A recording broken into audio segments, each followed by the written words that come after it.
It's the Real Estate Podcast, brought to you by ANZ Home Loans for financial well-beings. And welcome back to another episode of the Real Estate Podcast, where we talk your property, your trends, and what is happening in your city. Whether it's in Sydney or the Gold Coast or even Adelaide, you can hear us 7 days a week on multiple platforms, including iHeartRadio, Spotify, Apple Podcasts and Amazon. Well, if you've been struggling with this week, we are up to a Friday, the last day of the month. Yes, January the 31st. And have you just paid some stamp duty on a home that you have bought recently? Well, many want to see the end of this tax.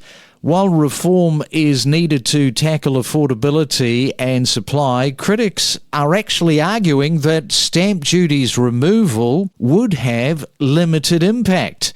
Well, stamp duty, of course, varies across Australia, with Victoria's maximum rate leading the charge at 6.5%. That is equating to $20,000 on a $500,000 property. However, experts are saying let's replace it with annual land taxes, which could ease barriers for buyers and improve market dynamics.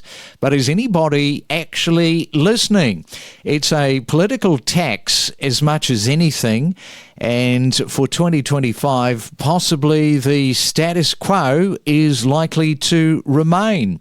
Well, let's go back in time, jump into the time tunnel as the summer series continues, and the last one for January is coming up next, and we're going to travel back to May of last year. You're listening to the Summer Series on the Real Estate Podcast. So let's catch up with Lyndall Allan. She's the principal from Salt Property in Newcastle. And good morning to you, Lyndall. Welcome to the Real Estate Breakfast this morning. Great to have you on this Friday morning. Good morning. Thank you for having me on. So that's about the size of it, isn't it? The attraction factor of Newcastle. Yeah, it absolutely is. It's such a gorgeous city and it has so much to offer. So we are seeing a lot more people relocate to Newcastle to be closer to the beaches and everything else the city has. And I want to ask you, because you're not the only principal around the country, this seems to be a bit of a growing trend, and that is an all-women-driven real estate company. You have got a team of ladies that are working with you there. I do. I have an amazing bunch of women. There's 13 of us here at Salt Property, and we have a little niche market here in Newcastle being a female-only business. I've been in the industry for 25 years and mainly worked with men, so I wanted to try something a little bit different, and I have to say it's working incredibly well for us. I love my little girly gang.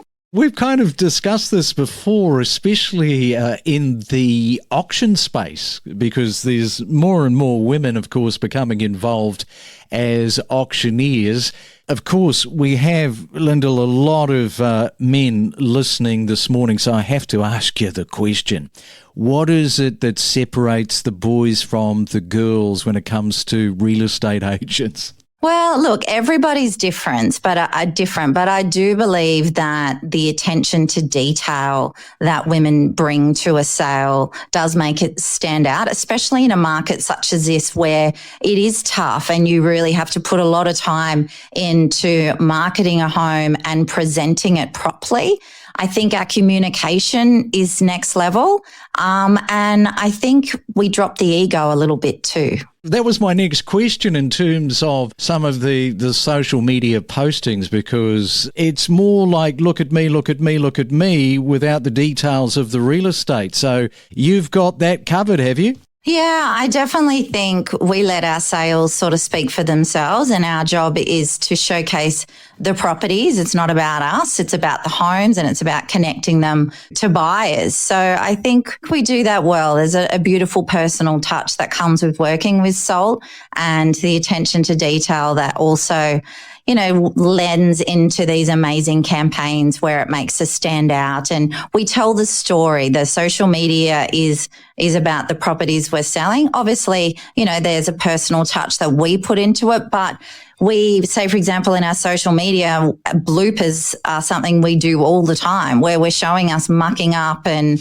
we don't take ourselves too seriously. Obviously, there is a big professional factor, especially with the high-end homes that we sell, but people connect with us more, we find, when we show them who we really are, and the rawness of that works well for us.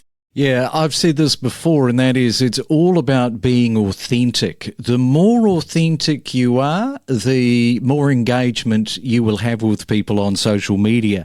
It's kind of the same with podcasting, if we're trying to do something which isn't authentic, people are going to switch off in a really quick hurry. Now, I want to get to the real estate because I mentioned Newcastle's median house price point, 865. The apartments too, I think it's around that 690K, maybe slightly less than that. So the apartment market, what's been happening in that space? The apartment market has still stayed quite strong. We have seen a lot of new developments, especially in the last 10 years in Newcastle. Yeah, the apartments really vary. You might have a one-bedroom studio for $600,000 or a penthouse sold for over $10 million in Newcastle last year. So it's completely broad, but majority of it is very affordable. The rentals in Newcastle are also incredibly strong. So we do see investors jumping into that market a fair bit, but you have a lot of water views from majority of the apartments, whether it's an ocean view or a harbour view. So they are very appealing and I believe very affordable as well. All right, so we're talking to Lyndall Allan, the principal from Salt Property in the desirable location this morning of Newcastle. We'll find out a little bit more about this destination next. We help to break down real estate every day to help you better understand the Australian property market. You can join the conversation every week on the Real Estate Podcast. And it is a Real Estate Friday. We're talking to Lyndall there in Newcastle. Lyndall, what are some of the biggest driving points that have people moving into your area? Why don't you list those off for us this morning? Oh, there's so many. First of all, we have the incredible coastline. Our beaches are spectacular. They really, really are great for surfing too. We have the university, which is only 15 minutes from the beach. We have John Hunter Hospital and the private hospital, which is a really renowned hospital in New South Wales and Australia. But we also have Williamtown Airport, which is 25 minutes from the heart of Newcastle. So it really delivers this broad lifestyle without the hustle and bustle of Sydney. Everything's 5 minutes in Newey. It's amazing. Yeah, and if you are in Sydney and you're thinking, gee, I haven't been to Newcastle for a while, why don't you book yourself an Airbnb, because there are plenty of those in Newcastle. Soak it up over the weekend and you might find yourself buying in Newcastle. Do you have people doing that from Sydney? We really do. We have a lot, especially through COVID, we had a incredible influx with the lifestyle, with people working from home that Newcastle has to offer. But we often do sell to investors and they do come up and they see that you get more of a bang for your buck in Newcastle. So they do invest. And also our rentals are really strong here. And tell us a little bit about the competition in terms of Sydney. There's so much competition, isn't there? But you go 2 hours drive into Newcastle and I think you can just sort of take your foot off the accelerator a little bit. Take your time, to choose. There's a little bit more breathing space, isn't there? Definitely, Craig. I agree with that. I think, in Sydney, I haven't worked in the Sydney market for many, many years, but your average turnout at, say, a one-bedroom apartment could be 20 or 30 groups. Well, we would average somewhere between, 4 and 8. So there's not this fierce competition where you really have to make a decision. You can take a little bit more time. Sometimes they sell straight away. but other times they don't. So because our population isn't as broad as Sydney, then it gives you a little bit more breathing room when you are house hunting. And we should talk about the luxury market. This is your favourite subject, of course, Lyndall. Let's talk about the luxury comparable market to Sydney, because I think a lot of people would find that somewhat surprising that you are almost into that luxury Sydney market price point. Yeah, I do hear it all the time when people will come up for homes, like beautiful luxury homes from Sydney, expecting they're going to be a lot cheaper. But the luxury part of the market is not cheap. You know, we broke the record last year with a sale for over $11 million and, you know, just listed another one for over $10 million. I just spoke about an apartment that sold for over $10 million.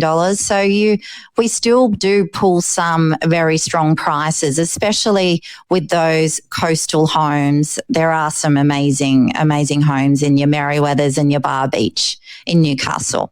And just give us a bit of a sense for first home buyers, because of course your lovely ladies working there at Salt Property, they're dealing with a range from first home buyers into the luxury market.